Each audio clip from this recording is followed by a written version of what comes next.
So I met another friend at this SRS policy pre-conference meeting, and her name is Diana, and she is here to also have a follow-up conversation on that. So, Diana. Yeah, thanks. So I'm Diana Fryer. I'm the Associate Registrar of Degree of Transfer and Degree Audit at the University of Tennessee at Chattanooga in Chattanooga, Tennessee.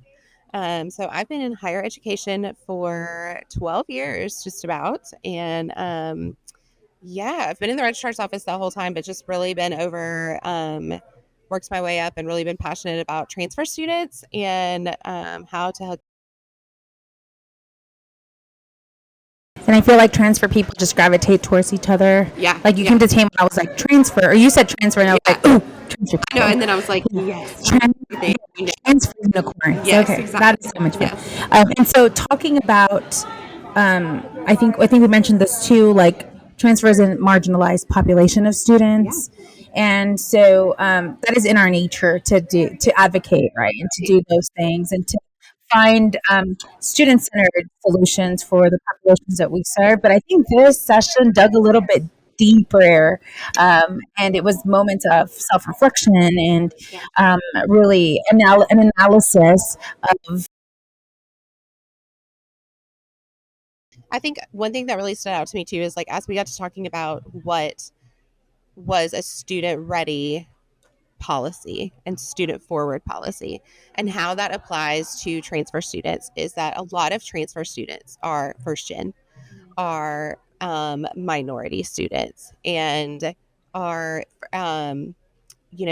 doing things for themselves, are um, lower income, lower socioeconomical students, and so they don't have the same opportunities that quote unquote traditional students are going to have. So if we've written policies focused towards traditional students, what on earth are we expecting? And they're not good policies to start with, right?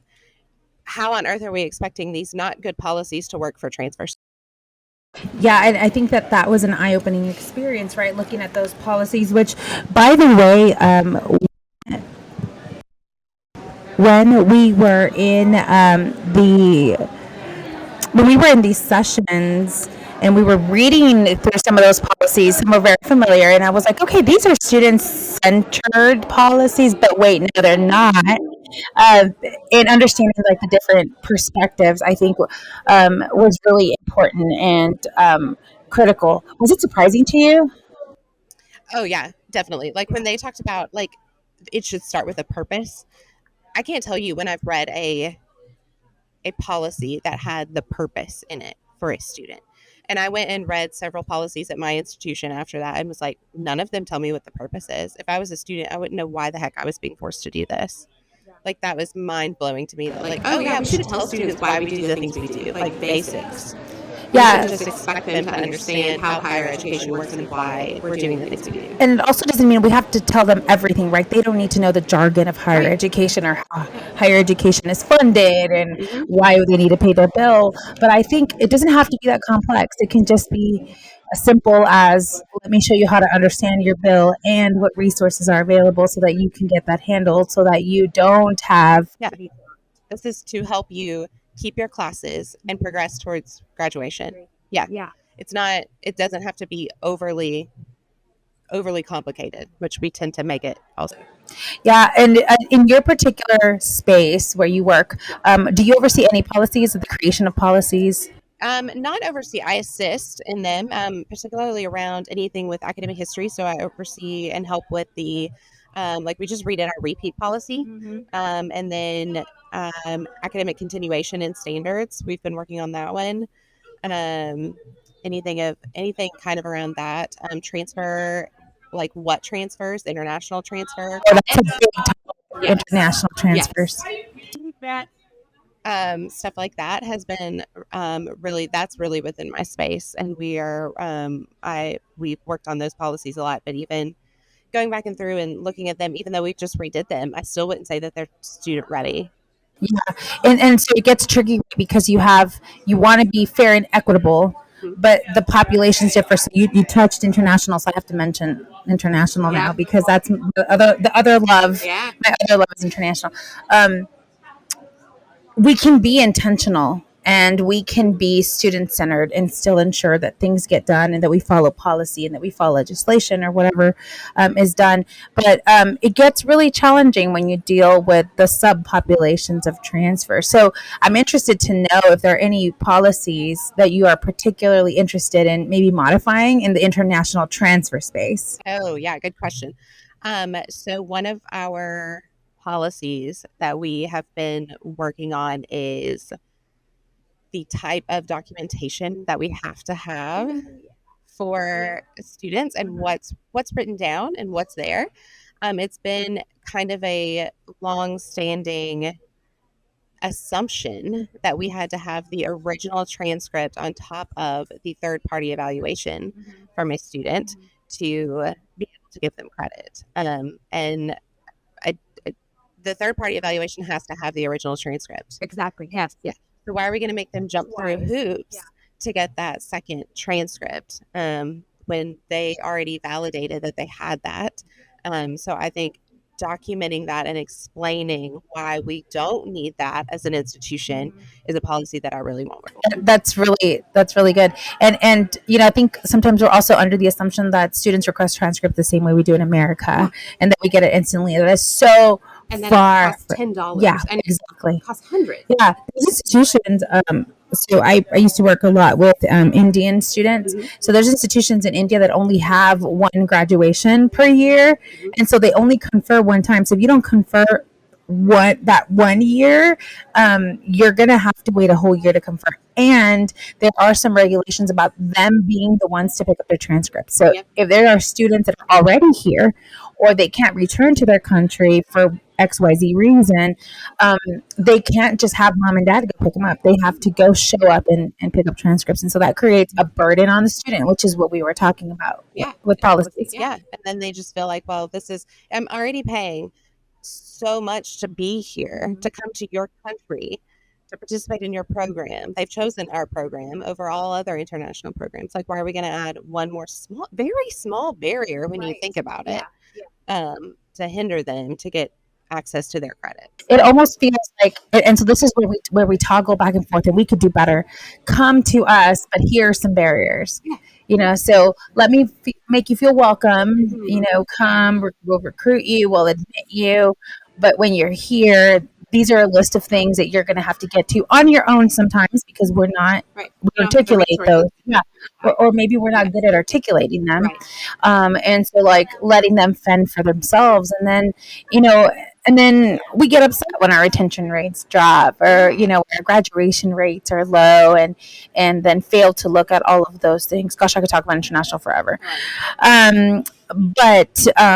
Yeah, that is really interesting that you oversee that too, because it's a merge of both, right? It Transfer, really is. I mean, they go hand international, in hand. absolutely. The policies, I think, and especially if you're looking at being equitable, like you have to give space to treating your international students in the same vein, because these students are accredited. They're taking accredited courses at accredited institutions. They're just accredited from a different body, but we have to treat them with the same equitability that we would other institutions in the United States. Another thing that Cassandra and I talked about earlier was that we always leave some room for professional decision making, right? And how till this very session, I was very pro.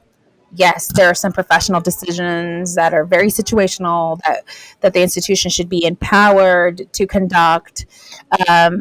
But I feel differently now after this session, because it does leave the room open for inequality. And definitely, I don't know, a gray area where the student might not know what they need to fulfill, right, to get to whatever appealed completed. That's such a good point. I talked with Cassandra a lot about how we have a faculty committee that reviews appeals. As particularly, they review other types of petitions too, but appeals as well. Students don't know what the qualifications are that they need to meet. I do because I'm an ad hoc on that committee, so I know what they're looking for. But the committee also changes every year, so that what they're looking for changes every year. So how is that fair? Yeah. And if we're not telling them you need to provide X, Y, Z, if one student, to be fair, the committee is very good about being, when they set their standard, they adhere to it. But no one's telling the student what the standard is. Right. So they could write a really long essay, but not provide the documentation. Well, that's not going to get them anywhere, right? So, but no one told them that. And so, how is that student ready? We'll put it towards the committee, and then if you don't like the decision, then you can appeal to the chancellor, which takes another 5 to 7 days. Yeah. So it's just how on earth do we be more upfront with students to let them know, here are the expectations of you going into that committee, even if there is going to be a committee. That's fair, that's valid. But they should know what's expected of them going into that before. So yeah, and even then beyond that, if it's going to one person, or it's going to be left to professional decision. Okay, what's their standard for review? Mm-hmm. Like there has to be some standard. Yeah. Like there has to be some bar, right? And I feel that. no, and and I hadn't thought of that till then.